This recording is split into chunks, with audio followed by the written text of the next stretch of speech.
back to episode 2 of Duragell series.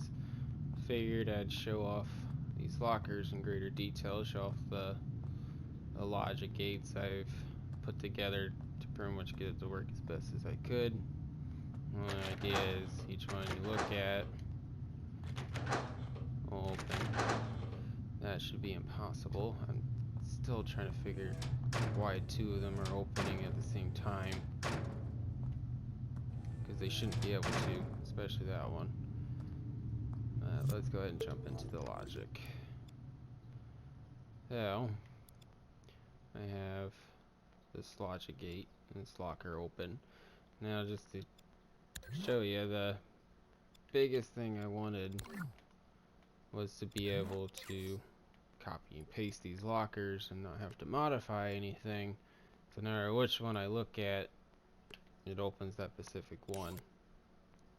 So looking at one of these gates equals for pretty much all of these lockers.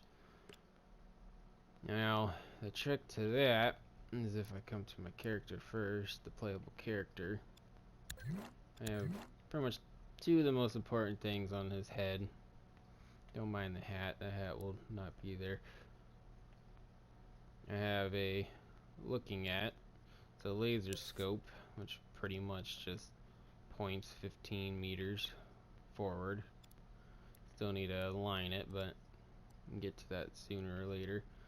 And I have it specifically hitting these tags. Both detection modes are set to both. I have it hitting object and machine.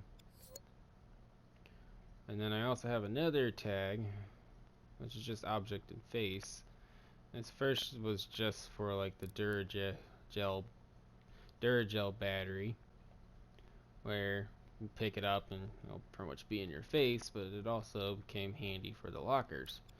Because how I got the lockers to work is pretty much your character's eyes will hit the locker door, which is also, you go in one more, tagged as a machine, so that sends a signal to pretty much a transmitter, and then I have a receiver that picks that up and displays the hand icon, which then also places an exclusive gate. That might be where I'm screwing up. I might need to reverse these, or maybe I do an AND gate. I might put an AND gate in between these to see if that would stop them from two of these opening, because that should be impossible. So that might fix it, and I'll try that in a minute now. Anyways, and it goes through pretty much an exclusive gate, which only one of these gates can be activated at a time.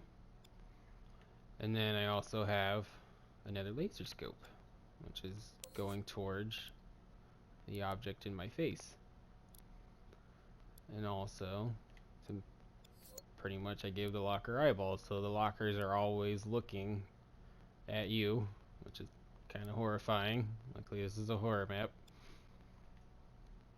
And what I end up having to do, which I'm not entirely sure what this does besides what it says right there, I needed to take the fall off signal and the hit something signal and combine them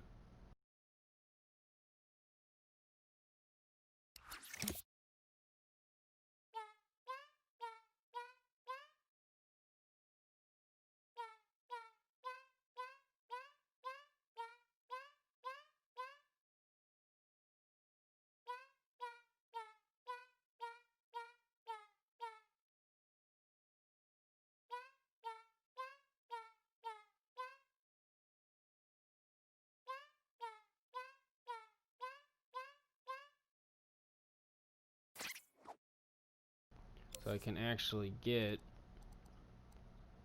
a priority score for these exclusive gates. So the idea is, I'm looking at this let's use this one. Looking at this locker, it'll give me a priority of 1, while everything else is pretty much priority 0. and that's pretty much how I'm able to get like a complicated AND gate here, which I also found out this is not needed, so I'm probably will delete that as well. I figure I've been trying to fix them both opening, but I think that AND gate will fix it. Now, come in here, this is pretty much just the other simple door animation I came up with, which I eventually learned how to make it better. I just didn't really want to bother since I already got it working.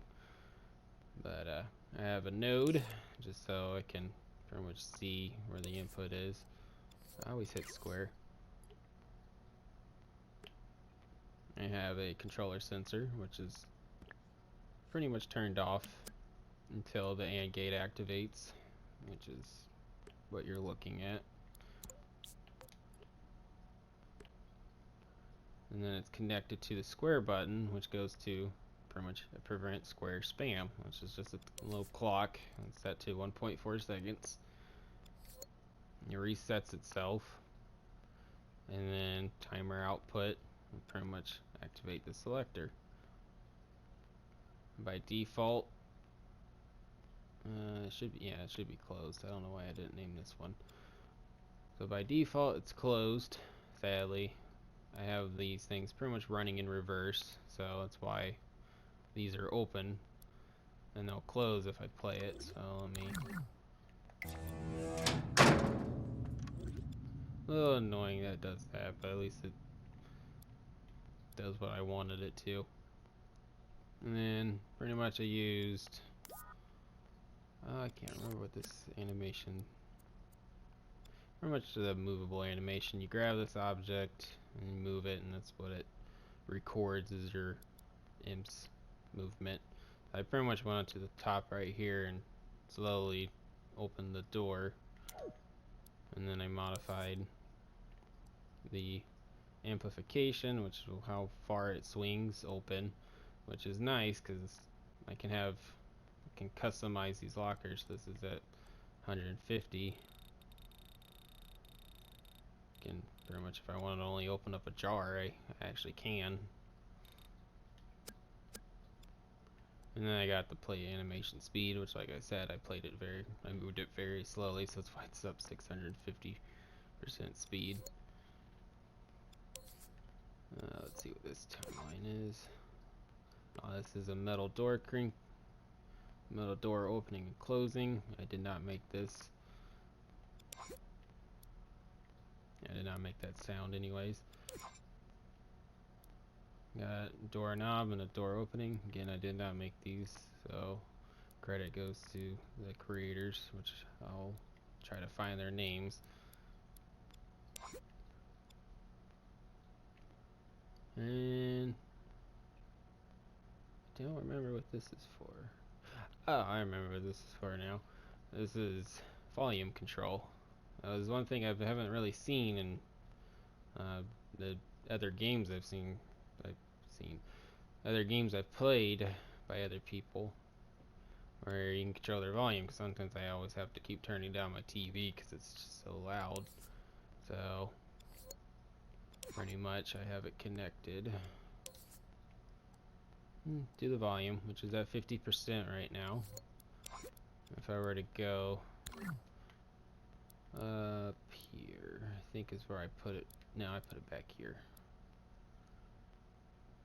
So I got the temporary volume control, which I want to hook up to a pause menu. So here's environment. So I can come over here to 50. I can turn this up.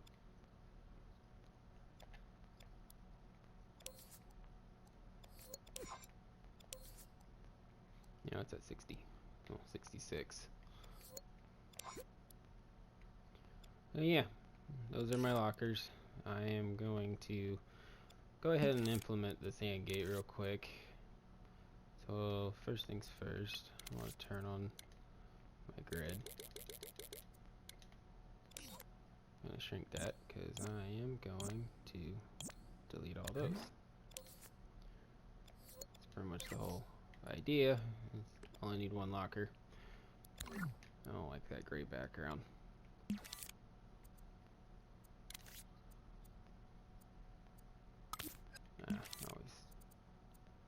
Always do that. Alright, so I'll take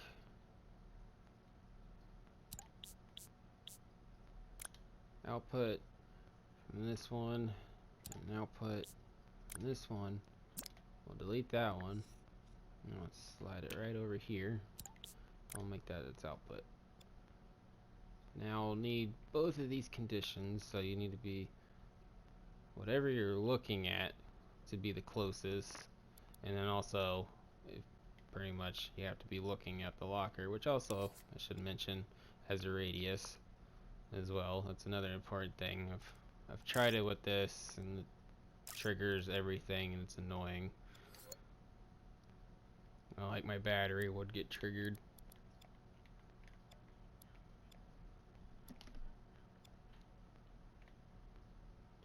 Alright, so let's go ahead and copy and paste these.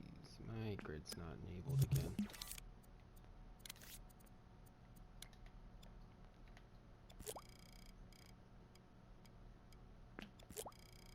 I'll probably speed this part up in the video.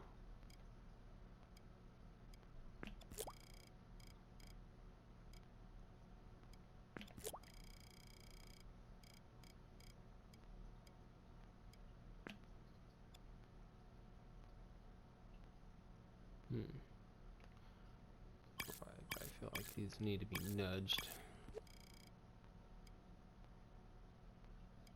Get it more centered. There we go. Let's go and get this test.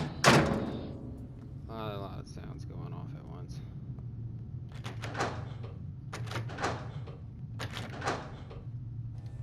I think I fixed it. I don't understand how the two of them activated. I really don't. I understand why that one maybe, but I don't understand how two of them could activate.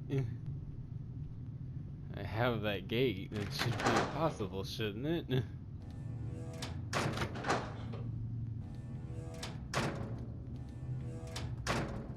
Oh man. Well, I guess this will be it for this episode. Thank you for watching.